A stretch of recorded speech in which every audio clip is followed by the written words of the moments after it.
Hi, everyone. Thank you so much for joining this session of Arize.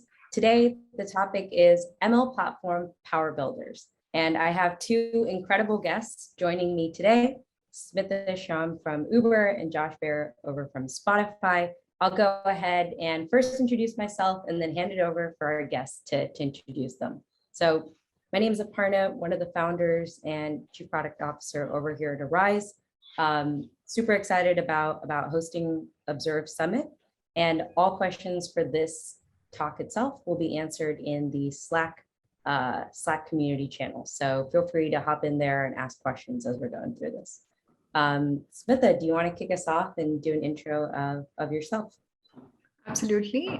Thanks for inviting me here, Aparna. I'm Smitha Sham, and I lead Uber AI. We are the centralized AI ML org, and we build machine learning platforms, popularly called as Michelangelo outside, as well as a variety of applied ML solutions in computer vision, personalization, ranking recommendation, ML optimization that's used across various lines of businesses within Uber. I also drive, and this is a passion of mine, the company-wide effort around defining and raising the bar for ML ops and ML training and education programs. I can't tell you how many people look up to Uber as, the pioneer in the ML ops and ML infrastructure space. So super excited to have you on the panel today. Josh, can you also briefly introduce yourself? You are, Spotify has been, constantly kind of praised for its recommendations in songs. And a big part of that is because of the machine learning behind the scenes.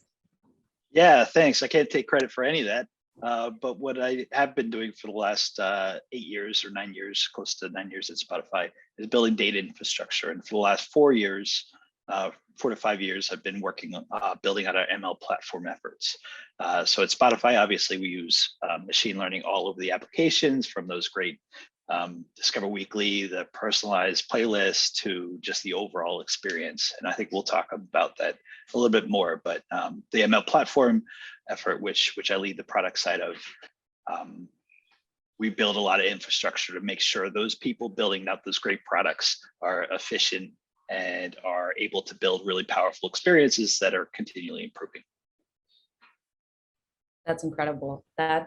I will definitely get into kind of the details of that really soon. So maybe first we could start off with some folks are new to this idea of what is ML platform? What do ML platform teams do?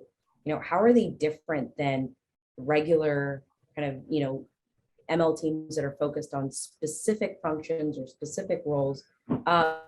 So maybe you can, given kind of Uber AI has been such a pioneer with Michelangelo and the ML infra space, how do you think about kind of, the ML platform team and what the role of kind of that org really is? I think I can go a little bit into brief history of how we built ML platform. And this is going to look very different for obviously different companies and the various stages that they are in. At Uber, we were very strategic in investing in ML platform from our early days. When we started, it was around providing the best ML serving infrastructure. Over time, we built an end-to-end ML ecosystem that supports the entire life cycle of modeling, from prototyping, training, serving, and monitoring. And we've also done some pioneering work with lifecycle management and feature engine. We were intentional, and this is to your question, we're intentional in centralizing the ML tooling to harness the synergy and reuse. There was also considerable work that went into making these platforms work for the scale that we wanted and the flexibility of our use cases. And also a very rich set of functionalities to improve the development experience and production experience of our users. So I think overall, over the years, we have brought in a lot of functionality, flexibility, maturity, and the scale at which the platform can operate. Got it. And Josh, is that similar to kind of how the Spotify ML platform, team started? Did it start from serving, or yeah, maybe you could walk us through a little bit of the history on the Spotify side. Sure. Yeah. So Spotify, since the first product that we launched I believe it was in 2009 or 2010. It's had ML from the very beginning, but ML in very basic ways. So there was like related artists, and I think there was a little ML powering search, which was part of probably like the Lucene service. But for quite a while, we started to build out additional machine learning features, and we didn't have any sort of platformization or common infrastructure. So what that meant is that every single team that wanted to build out an ML application would have to rebuild the common infrastructure part. So how do they connect the models to the actual application, and how do they get their data orchestrated and producing a model on a regular basis? So this happened for quite a while. Around 2017, I think the FB Learner posts came out.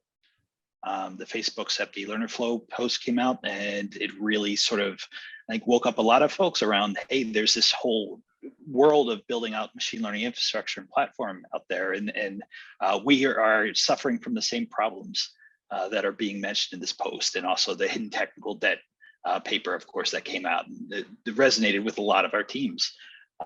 So around that time, we just sort of decided that it made sense for us to spin up this infrastructure team.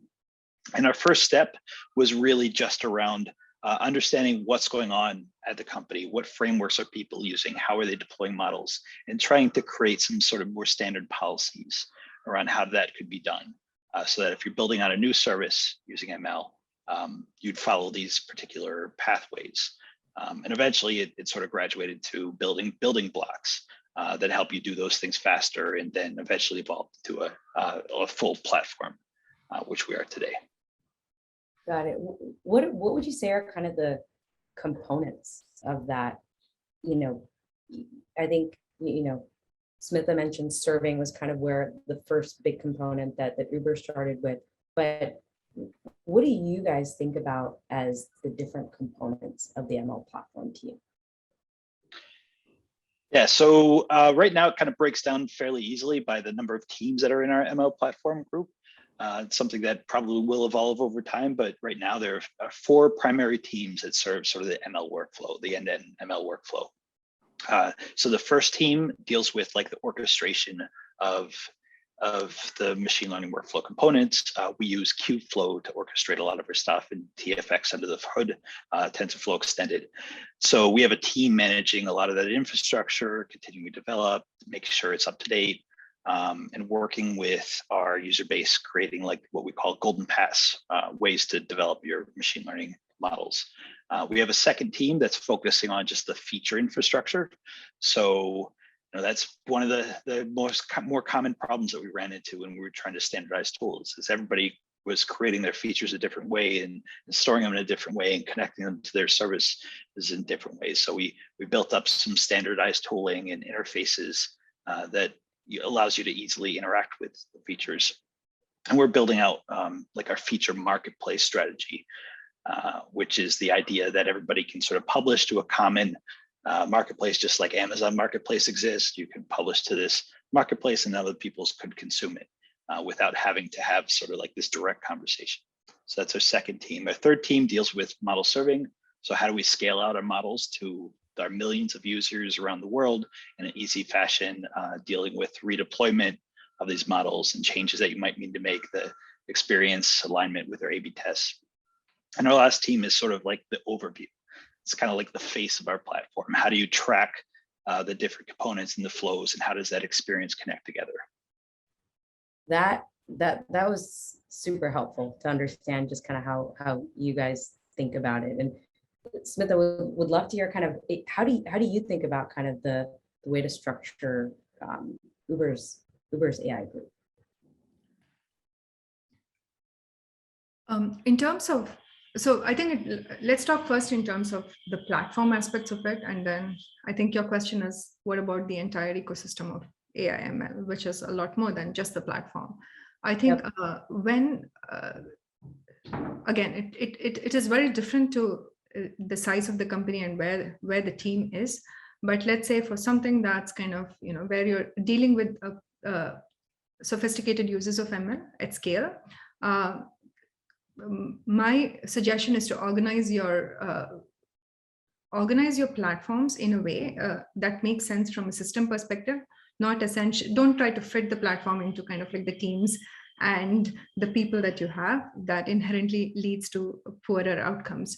So in terms of like in terms of ML platform alone, I think there's a standard way of thinking. Think of it in terms of your underlying ML engines that is required to run your platform, your various training engines, your various serving engines, so on and so forth. Then your feature engineering layer, where all of the data cleansing, the generation of the features, perhaps you have a feature store, either inbuilt or in-house, or something that you have acquired from outside, and everything that's related to the feature management lifecycle. Your lifecycle management infrastructure around managing the models itself. Where do you store these models? How do you kind of like, models have a life beyond just putting them into production. So how do you kind of ensure and build the tooling for that end-to-end lifecycle management of the models? Your prototyping layer. So you need, I mean, you have to have a certain sophisticated technology in order to enable model prototyping at scale and in a collaborative manner. You could have teams that support that, so on and so forth. But I think zooming out a bit to your larger question around how do you shard the ML work? Now, on one hand, you can argue that and there are companies where there is a team that does ML ideation or research. There's a team that does ML prototyping, and then it's handed over to a team that does the scaling of ML, and then a entirely different team does the monitoring of these models, and somebody else is responsible for the business outcomes, so on and so forth. And I think in my humble opinion, when that ML work is sharded to such an extent, there's a lot of things that fall between the cracks. And you need a lot of processes and mechanisms to ensure that end-to-end machine learning and its outcomes happen in a very seamless fashion. And it's just not practical. On the other hand, a single person being responsible for an entire end-to-end delivery of things is also not feasible. So you need to kind of somewhere be in middle, where your platform and applied teams are working closely together and being responsible for those outcomes. At least within my teams, I have the applied teams and the platform teams working really closely together in order to leverage those synergies. And I'll give you an example. It gives me, it makes it very easy for us, wherein generalized application, any generalized improvements to the platform can be applied at scale to all of the Uber's use cases, as well as specific research that's done for a very targeted applied use case can then be converted into a generalized solution, incorporated into a platform, and then made broadly applicable. So I think it really makes it easy for us to harness some of those synergies. But at the same time, like I would say, end-to-end ML, it would be really hard if you shard it among multiple players. Keep it a little, limit the number of players in that space. Got it. That's a really helpful way to actually think about this. Maybe just for folks who are on the call, can you explain a little bit of what you mean by platform versus the applied teams? Because I know that's sometimes different teams use different wording for that. So what I mean is there are two kinds of platform. What people mean by platform. One is people who are building these generalized ML infrastructure itself. It could be people who are building, to Josh's point, the feature engine, the training layer, the serving layer, so on and so forth. And then that's what I mean by platform. Now, this could mean different in different companies. And when I say the applied, like ML practitioners, what I mean is people who are developing the algorithms as well as making it work at scale. That's what I mean by applied. And this is where there is a difference. In some places and companies, you have separate set of people, and they might be called as data scientists, who are working on just generating the algorithm on their notebooks, and a different set of people, and they may be called by different names. They might be called MLEs, they might be called data engineers or whatever, who are then taking those notebooks and then deploying those solutions at scale. Got it. That's really, really helpful to hear kind of the nuance between the two. Josh, I guess, how do you kind of, how does your ML platform team work closely with those applied ML teams? Is it, yeah, how close is that relationship? Yeah, so a lot of our work is motivated by these applied teams, or the people that are building out the features that are using machine learning. We do sit separately, so our like organization is inside of our infrastructure, our platform organization that just sort of builds stuff for other engineers. But we often collaborate and have things, efforts that are motivated, like priority business efforts involving machine learning that motivate our infrastructure investment. So for example, a lot of our initial work was really partnering with our ads teams, the folks that are building in our recommendations, or sorry, a personalized ads business, sort of working with them on their problems and understanding what are the biggest pain points, what's slowing them down the most, and what can we sort of platformize and generalize of what they were doing to make them more efficient, but also then to spread this and offer it throughout the organization. So inside of our team, like we dog food our infrastructure by some sample use cases, some things that are sort of fun, maybe not seen in the Spotify app, but some things that just make sure that our systems are working as intended, and also to give us some understanding of the applied perspective, so that we understand like how these components work together and how they could be improved. But primarily, when we're doing new efforts, we're trying to pair up with a team that has a real machine learning use case, whether it be personalization, as business, our growth and marketing folks, take their use case and build stuff together with them. Got it. Got it. And I think it sounds like your team really is kind of listens to your customers, which is those applied ML teams. It seems like a little bit of, getting feature feedback from them, iterating that into your product roadmap, and building with that in mind. And so maybe to just, throw this out there, but how do you view this type of ML infrastructure platform building as distinct from software infrastructure platform building? Are there internal teams that are, building, just like you have internal tools teams or internal developer tools teams that are building for kind of regular API scaling. This is kind of another internal ML infrastructure tooling that's built for other developers in your org. But what would, Smith, I guess, what would you say is one of the big differences between building ML infra versus building software infra within a company? I think it's very different. There is a misconception that machine learning is all about the algorithms, whereas in reality, machine learning is data, systems, and the model, right? And the algorithms. So the infrastructure that's required to support ML from the initial development to deployment to the ongoing maintenance is very large and complex. There's also dependencies on the underlying data layers and the system in which these models operate. So as an example, seemingly innocent changes in data layer can completely change a model output, right? And unlike software engineering, the ML job is not done when you have just tested your model and put it into production, right? Model predictions change as data changes, your market conditions change, you have seasonality, your surrounding system and business assumptions might change, and you have to account for all of these things as you're building the entire ML platform infrastructure.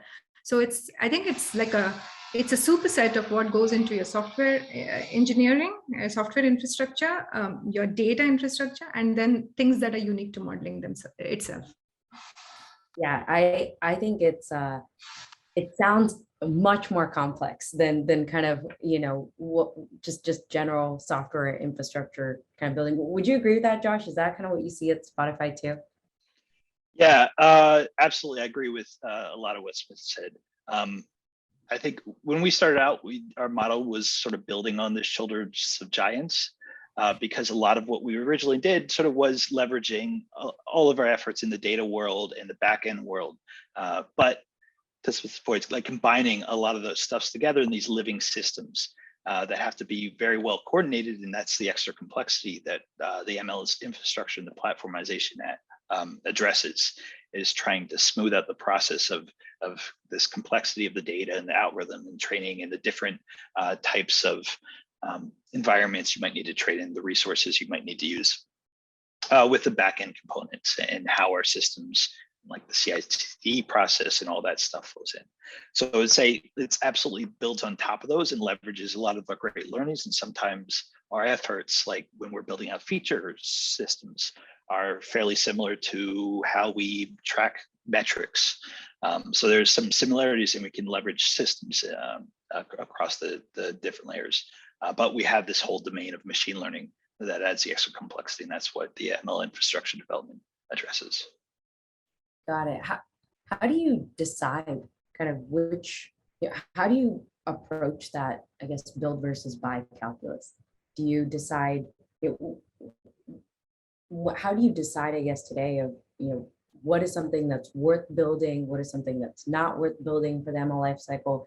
And especially in the space when it's constantly changing and innovating right now, how do you keep up with that personally? This is for anyone. Maybe I'll start.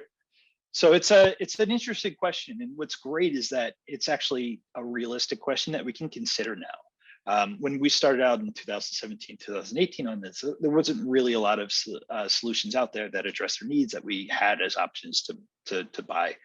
So we had to build a lot of the basic components ourselves, or sort of bet on future open source projects that we're developing and hope that they became successful and would continue on, and we'd be able to leverage a lot of their work.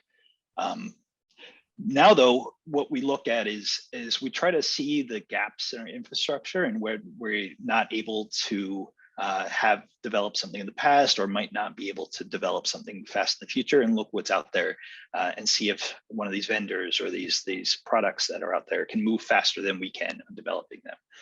So when we're trying to evaluate a potential solution, obviously we have a lot of criteria that we want to hit, a lot of expectations around how it works with our existing systems, but we try to look like a year or two ahead and say, if we go with this system, can that move our overall efforts faster than if we built it ourselves? And that opportunity cost of us not building it out, are we going to be able to address other gaps that aren't out addressed by any third-party tooling?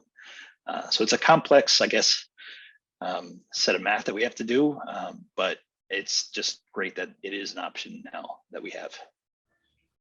Yeah. Plus 100 to that. I think it really depends on why you need ML for your company. If you're a small sized company and your ML needs are small, I think any of the off-the-shelf solutions now probably will be sufficient for you. But if you have sophisticated ML needs at scale, then I would say even right now, there are no off-the-shelf end-to-end solutions. Now the ML industry, to Josh's point, is it's still coming out of infancy. The notion of what end-to-end ML means is also still evolving. While we don't have a single player who provides a robust end-to-end platform that functions at scale, I think there are a lot of point solutions for specific aspects of machine learning. So I think for folks who are building ML platforms now, I think the choices and the directions that they would take would be very different from if you were to kind of build these ML platforms, say 5 to 10 years ago. Now at Uber AI, we are being very, very deliberate in where we're building in-house and where we are and how we are evaluating our buy versus build strategy. There are components that are critical for our business use cases that we are choosing to build in-house. And then there are more, when there are more run-of-the-mill solutions out there, or companies that are doing really well in a specific aspect, we choose to integrate with them. It could be a paid third-party solution, or it could be an open source solution. In certain places where we have found really promising open source stuff, we have partnered with them super early. And then we help them also to test out their solutions at scale and create that win-win scenario. so it's been an evolving I think saga. Yeah. This was going to be a fun question, but if you guys had to go back in time when you started, imagine that you were there when Uber AI was first starting before Michelangelo. I can't even imagine a world without it right now, Samantha, but what is one thing that you wish you would have done differently? Or just one lesson that you wish you would have known if you were to redo this all over again? Well, listen, hindsight is always 2020, and the ML industry, to Josh's point, was just not there where it is now. So it's, but I'll say this: if I were to start something now, I would. The one thing that I would do right from the get-go is build the ML platform with the API first architecture and a plug-and-play architecture. So the plug-and-play architecture enables you then to easily try out a bunch of scenarios and solutions, be it in-house or external solutions, and then really make it agnostic to your user base. That's really interesting answer. I feel like it's almost kind of moving towards more of that programmatic, first approach, interoperability with other players or other components, which is really interesting. Josh, what would you say if you could start all over again? What would be the one thing you would do for Yeah. this product? It's a great question, and I guess it wouldn't matter if I started now or back in 2017, 2018. I think if I started now, I would try to leverage a lot more of the existing tools that are out there, whether it be sort of the observability components, the feature stores, or the orchestration tools. We probably would have avoided building a lot of that in house and try to join on existing efforts. I guess looking backwards, it's a little bit harder. There are definitely a lot of things that we built and ended up having to throw away, or it took us a long time to evolve them to what they needed to be. In some cases, like I said earlier, we partner with some teams, and sometimes we built something that worked just for their use case and couldn't generalize. So there's some sessions in the past where balancing a little bit more the general use case, bringing in more people into the fold to try to understand the broader requirements as we build something else would have been beneficial, particularly in the feature space. It took us a while to get where we are today, which is pretty powerful, but our first sort of V1 and V2 efforts were very specific to that benefited one or two teams and not the broader of Spotify. So it took us a while to really be successful there. Got it. Okay, we got two more questions. So if you have questions for them, please drop it in the Slack channel or in so we can see it. But I have two questions for you both. First is, we hear this, so we've surveyed thousands of data scientists, and over half of them have said that their business counterparts don't understand ML, and they don't know how to justify, executive buy-in for things like building ML platform. They don't even understand ML, and then you want me to justify ML infrastructure? It's very tough. And so how do you, both Uber and Spotify have really kind of, invested in ML infrastructure. It sounds like a lot of great executive buy-in. How do you do that? How do you ensure that impact is quantified to execs? Smitha, you want to go first on this one? Sure. I think there are three dimensions here, right? So first of all, you're absolutely right. There is a bit of awe and fear about ML when it's not understood, right? Let's just acknowledge that.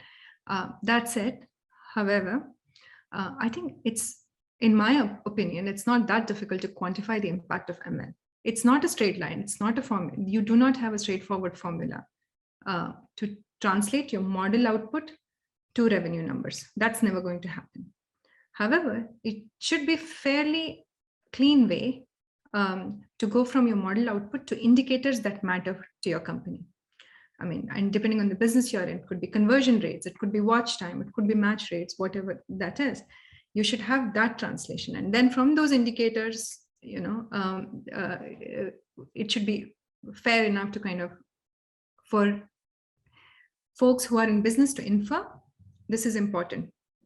for the company, right? Let's take the example of ads world. Conversion rates matter.